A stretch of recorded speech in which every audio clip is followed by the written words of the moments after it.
উপমহাদেশের মানুষদের রঙিন আর আনন্দময় শৈশবের সাথে আষ্ঠে পৃষ্ঠে জড়িয়ে আছে টেপ টেনিস ক্রিকেট। অলিগলি, বাসাবাড়ির ছাদ, বাসার সামনে সামান্য একটু খালি জায়গা, পাড়ার ছোট মাঠে সবই হয়ে উঠত এক একটি স্টেডিয়াম। উত্তেজনা উন্মাদনায় ঠাসা এসব খেলার মাঠ যেন এক একটি নাট্যমঞ্চ। স্থানীয় পর্যায়ে এই টেপ টেনিসের ক্রিকেট ম্যাচ আর সত্যিকারের ম্যাচে কিন্তু নিয়মের নানা পার্থক্য আছে, যেগুলোকে ঠিক নিয়ম বলা যায় না, বলা চলে রীতি। বেশিরভাগই ভীষণ মজার আজগুবি। একদম শৈশবে বেশিরভাগেরই খেলার ব্যাটই থাকতো না, নিজেরাই কাঠ কেটে ক্রিকেট ব্যাট তৈরি করা হতো। সেসব ব্যাট আবার খুব সুন্দর আর মজবুত হতো। কৈশোরে পা দিতে দিতেই ব্যাট জোগাড় হয়ে যেত। তবে ব্যাটের মালিক কিন্তু আপনার বন্ধু হলেও আসলে বন্ধু নন, তিনি নবাব সলিমুল্লাহ কিংবা তার বংশধর। খেলায় তার কথাই সই, তাকে সবার আগে ব্যাটিং এ নামাতে হবে। তার কথা না শুনলে ব্যাট নিয়ে সোজা বাড়ির দিকে হাঁটা শুরু করবে। কি আর করা, সবাই মেনে নেয় আবদার। ব্যাট তো হলো, কিন্তু ক্রিকেট বল? একটা টেনিস বলের দাম ছিল 20-30 টাকা, টেপের দাম 15 বা 20 টাকা। এই টাকা জোগাড় করাও ছিল প্রায় দুঃসাধ্য।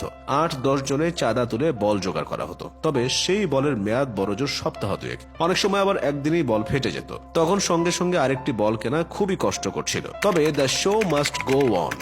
কিভাবে জানি টাকা কিংবা নতুন বল ঠিকই ম্যানেজ হয়ে যেত। আবার অনেক জায়গায় নিয়ম ছিল, যে বল ফাটাবে সেই কাফফারা দিবে, নতুন বল কিনে আনবে।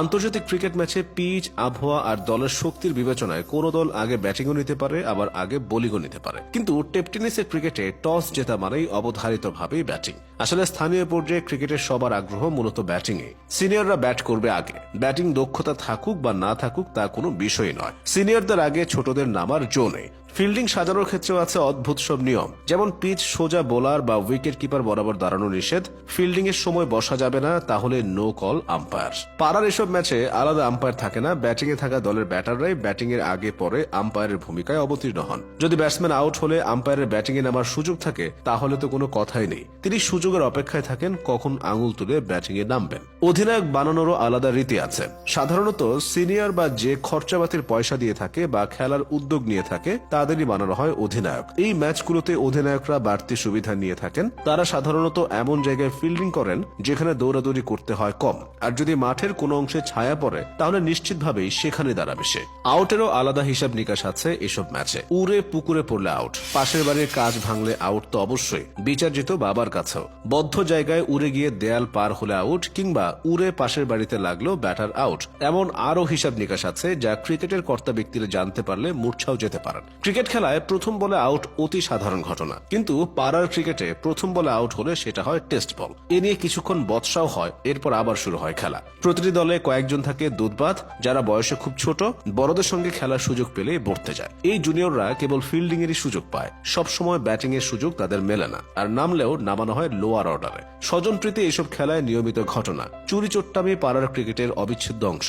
এসবের জন্য খেলা যেমন ভন্ডুল হয়, ঠিক তেমনি এসব ছাড়া আবার জমেও না। প্রথম ম্যাচে টস হলেও পরের ম্যাচে আর টস হয় না। দুই দলের খেলায় যারা জেতে, পরের ম্যাচে পুরস্কার হিসেবে তারাই আগে ব্যাট করতে নামে। খেলার মাঝে যদি মাগরিবের আজান দিয়ে দেয়, তাহলে আগে ব্যাট করার দলের হাসি কে দেখে, কারণ আজান মানে খেলা শেষ। দুর্ভাগা ব্যাটিং দল পুরো ব্যাটিং আর পায় না। তবে কোনো সমস্যা নেই, আরেকদিন তারা আজানের সময় ভেগে গিয়ে পুষিয়ে নেবে। বাজি ধরার বিষয়টিও প্রচলিত ছিল। হেরে যাওয়া দল বিজয়ী দলের সবাইকে 1 বোতল কোল্ড ড্রিঙ্কস খাওয়াতে হবে। এই কোমল পানীয়র বাজি খেলায় যোগ করত খেলায় আলাদা উত্তেজনা। টেপ টেনিস ক্রিকেটের আরেকটি অনন্য বিষয় ছিল অনুকরণ করা।